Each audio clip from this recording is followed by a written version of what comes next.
the gospel is the power of God to save, then it follows that the gospel must be preached constantly to ourselves and obviously to the church, so that even those who have been saved are being saved.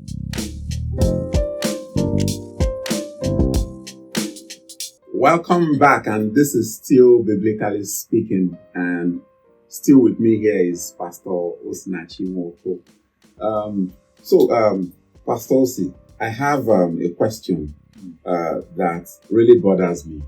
I've seen a couple of church programs where they might talk about something completely unrelated to what you just described about what the gospel is.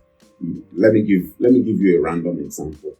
A program might be held where a professional would be called to come speak with the people. Then he gives you tips, he gives you financial tips, give you success tips, or even the pastor might preach a random message that is completely unrelated to the gospel.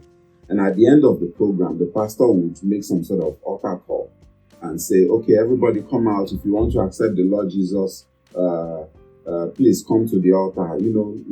Very passionate. The pastor will be very passionate about it. And at the end of the day, once those people come out, next thing they pronounce them born again Christians. What do you think about this? I mean, biblically speaking, how does this resemble the gospel?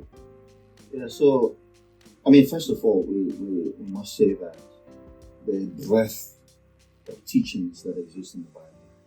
I mean, we can preach about marriage, we can preach about even work ethic, depending on the context of where the church is at a particular time. I'm speaking within the context of the church now. But insofar as it is biblical and insofar as it ultimately serves, because our message serves two purposes. The saints must be edified, and then those who are lost in the congregation must hear the gospel that they may be saved. So, but if any random message is preached, by random we mean that it lacks biblical content. It's really not biblical in the real sense of the word. And then we now have this presentation that is latched on at the end to invite people to receive Christ.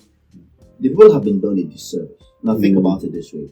If I preach on, say, your best life now. If I preach on if you sow this particular seed, you will reap 100-fold. Or some of the common things that we hear around us. Or if you tithe, things will not be tithe for you. And this kind of catchphrase that we hear. And people are obviously responding to the message because they believe it. Mm-hmm. And then you have folks who have never made a commitment to Christ. Mm. And then the pastor gives a presentation at the end and he says that those who want to partake of this, some will even add covenant blessings, come forward and receive Christ. Mm. Are they receiving Christ because they are lost, they're dead in sins and trespasses? Or are they receiving Christ because they want to become wealthy? Are they receiving Christ because now they have a platform to now sow that seed? Perhaps they have been sowing seed and they haven't been reaping a reward. But now you see that the receipt of Christ supposedly within the context of what has been presented is now a medium or a means for them for their seed to now work. So that's clearly that's not what is commonly thought about by the person who is ministering and the person who is coming forward to receive Christ. So, but if your message is Christ-centered, like Paul said, we preach Christ and Him crucified. When he came to the Corinthians, he reminded them that he sought nothing but Christ and Him crucified. If your message is Christ, if your message is God-centered, if your message is gospel-centered, obviously you have given the backdrop that when you give the summons, that men must turn to Christ, they clearly have in mind that they have sinned against God. In those other messages, what you had in Acts chapter 2, after Peter's sermon, and the people collectively asking, what shall we then do to be saved?